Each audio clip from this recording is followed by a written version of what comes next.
Kylie, we're back for another episode of Stick to the Plana. And we were just discussing how, even though we look completely different, some people think that we are sisters. Look, it's just the Australian accent and that we both talk a lot and we're short. And I think we sound the same sometimes. I'm like, I think, when you hang out with someone, you start to emulate them a little bit. That's probably what it is. But I won't lie. We go to the grocery store here and 11 out of 10 times you're getting stopped because you have an Australian accent.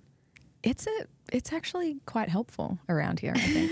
People like it. Sometimes I just put on an American accent when I don't feel like fielding questions though. Really? Yeah. Mine's not good enough. I can't do it. I'm definitely never going to do it on a camera, that's for sure. But yes, we are not sisters, in case anyone was wondering, but just good friends and both living here in Las Vegas trying to help women who are experiencing unplanned pregnancies. That's it. Have a bit of an interesting episode, I feel like, conversation today titled "Where Did the Church Go Wrong?" Which I think it's not like an original thing. Sure. Right? Like this conversation has been had many times before, but I think it's important to be open and honest about the good and the bad. Sure. Right? Like you've grown up Christian. Yeah, we're both Christian. We've both grown up Christian. We've both seen the good, the bad, the ugly of churches. Sure.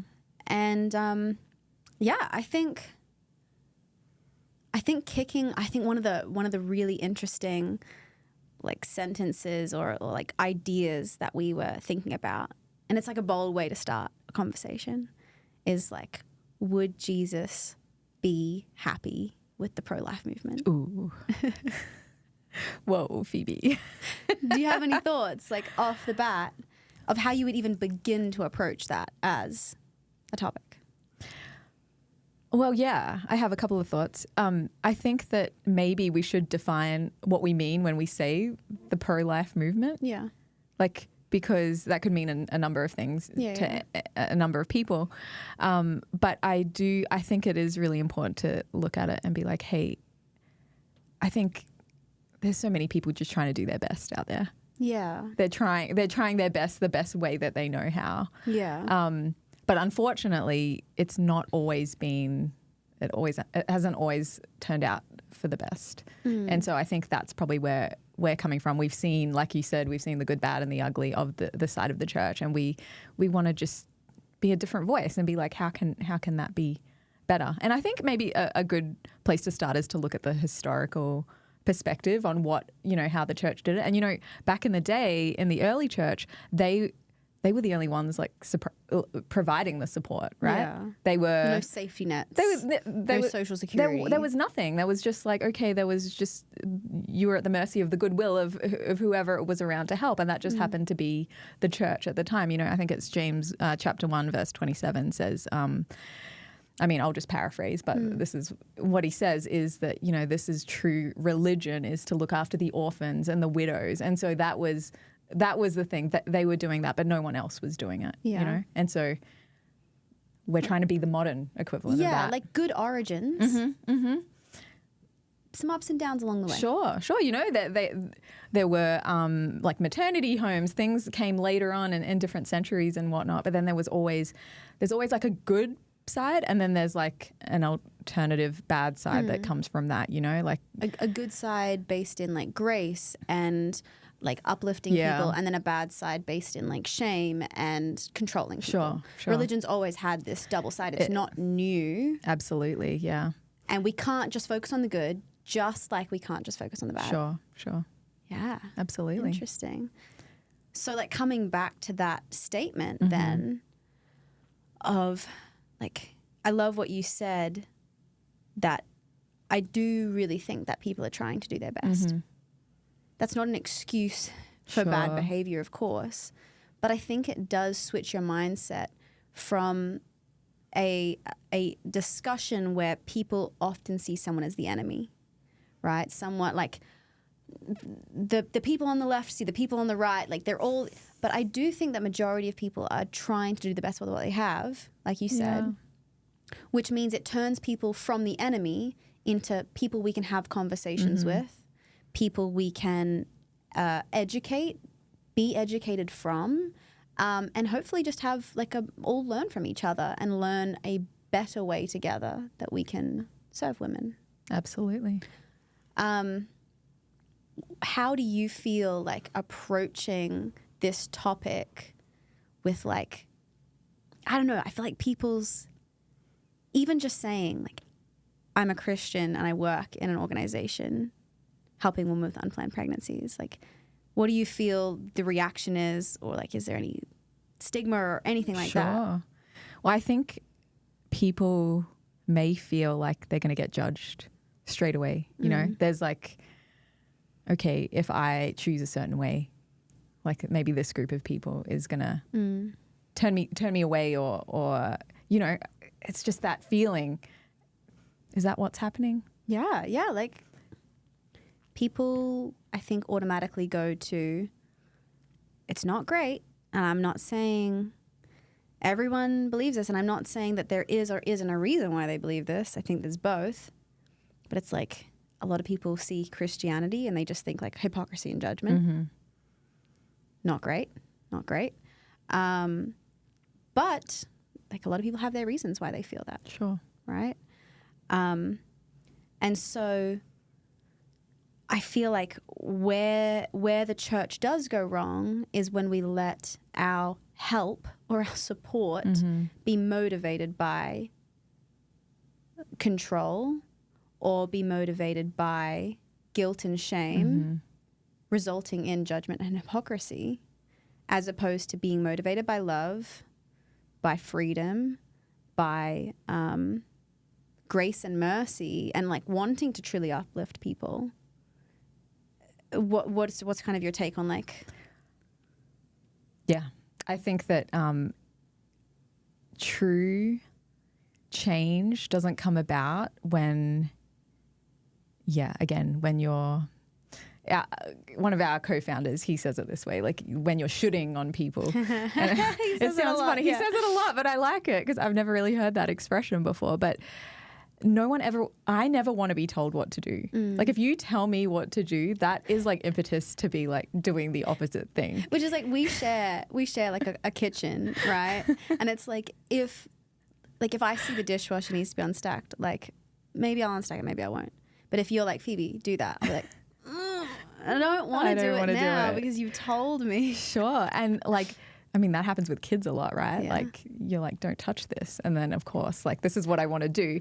So I just feel like, again, back to the Christian perspective, it's like, hey, like, I think a lot of change and things come about from the freedom, from the love perspective. Like, if you're not being forced to do that, but you're being given the options with the capacity that you have, then that is going to yield greater results. Yes, absolutely. Right? It's you're going to feel empowered. Again, that's my favorite word. But that's Kylie's favorite word. She loves the word I'm coming around empowered. to it. I'm coming around to it. But yeah, I just think that that's just how I operate in my own life as well. Like I never want to impose or force my own will on other people because I just feel like that everyone just feels ick when that happens, you know? And I think that's how the church should operate, and that's how we should operate as Christians in this space, you know? That's a really good point. And I feel like that whole idea of just like coming alongside people and like just supporting them with no agenda. Like, I know that's hard to say. Sure. Right? Because everyone has values and like everyone has like something that they're trying to achieve. So it's not just like words. But like, okay, so I'm sure you've had this. Actually, quite a few people. But if someone calls you up, like someone you haven't heard in a long time, and they're like, hey, like, how are you doing? And you're like, hi, so-and-so from high school. And they're like, yeah. And then like halfway through the conversation, they start to talk about like Tupperware or oils or like anyone. The pyramid scheme. And you're like, this is a pyramid scheme. Scam. This is a scam. And this person, like, that automatically disqualifies everything they've said before then. Sure. If they checked in on how you and the kids are doing or on your like degree or whatever, all of that is lost because you now, like, they've uncovered what they're really after. Sure. And I think like people can smell that a mile away. They and can it's sniff so it. Mm-hmm. phony when someone says that. And That's so true. like I think people's radars for agendas are so high. And the moment that someone senses an agenda, trust is lost. Yeah. And everything you've done is like for naught, right? And it's the wrong reason to be doing it anyway. And so how can we show up for women in a way that they won't have like oh, you're just doing this because you want X, Y, Z? Well, I really think it is just not having an agenda. Yeah. Like, isn't that like it's full stop. We just want to support you. We want what's best for you. And that's what I think we're really trying to do at Plana, is just being like, hey, like, we value you as a person. Yeah. We think that you are a smart individual. Like, women are smart. You can make your own choices. You have autonomy. You have that self-determination capacity. We don't need to be making decisions for you, but we understand that you're in a vulnerable position right now and you need help. Yeah. And that's what we want to do. We want to help. Yeah. We just don't have an agenda, full stop. And that changes everything. Yeah. And I totally get that people are going to listen to this and be like, you're a faith-based 501c3. Sure. Like, you do have an agenda. And that's so fair. Yeah. Right? That is unbelievably fair. I would think the exact same thing. And that's why I want to be having these conversations. That's why I want to be like we'll go through like what we've promised never to do as a brand, what we promised to do as a brand, like having the conversations so we can lay everything out on the table and say, this is who we are. This is why we're doing what we're doing. Take it or leave it, but we're being authentic. Sure.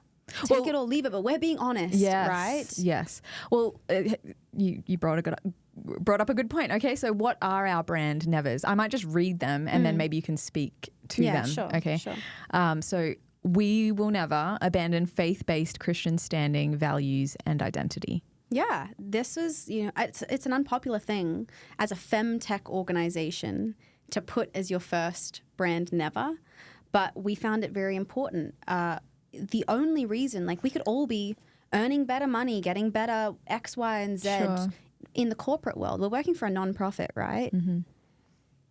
Because we value showing up for women. We value, like, everything about who we are as Christians is informing the way that we're showing up to this. And so we really feel like this organization isn't what it should be without that. So that's why we've promised never to do that. Okay, like that. We will never manipulate, control, or shame women. The biggest one, right? And so important for, again, everything we're trying to do is be open to the place that women can trust us. Manipulating, shaming, and controlling women into making a decision, like, that's not empowering women. And that's not what's needed. There's already enough of that going on everywhere. Yeah. I'm not saying in particular places. That's doing the opposite. That's taking away their power. Yeah. And I think shame, especially in a situation like this, in an unplanned pregnancy, you're already feeling all the emotions. Like, you just don't need to add anything into that situation. Okay, number 3, impose religious morals around sexuality. Big one. Big one, particularly as we're talking about, like, Christians approaching this, because Christians always have an opinion, which I think is based in a good thing if you actually look into what it is. But, like, it is just not my place to be telling someone who either doesn't believe the same as me or has different life circumstances than me what they should and shouldn't be doing.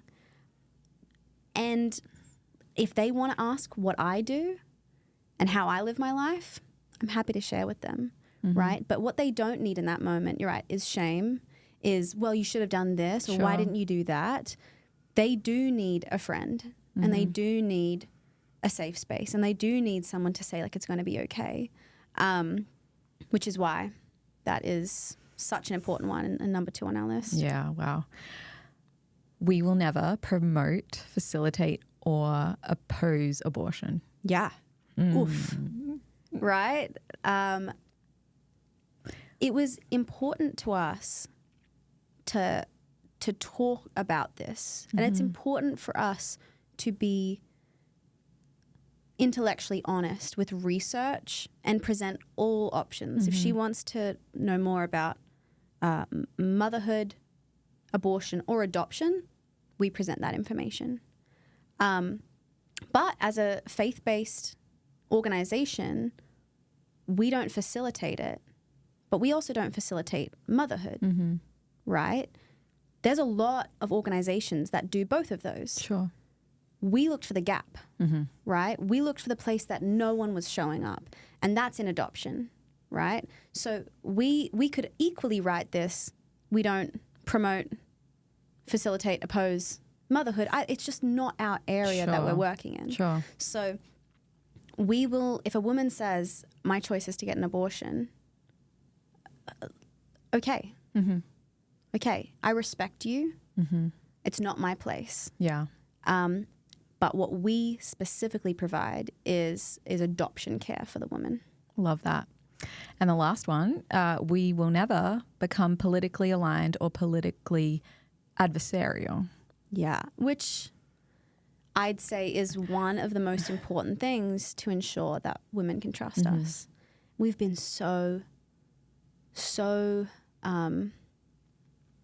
what's the word? It's not careful. It's like we've just had so much importance on this with who we've aligned ourselves with, who we've talked to, because, you know, we've said from the beginning, we separate pregnancy care from pregnancy politics. We don't go into pregnancy politics.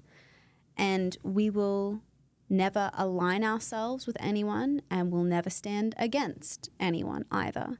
We are for women, and we are showing up and caring for them. That's it. Love that. Thank you. Follow us on socials.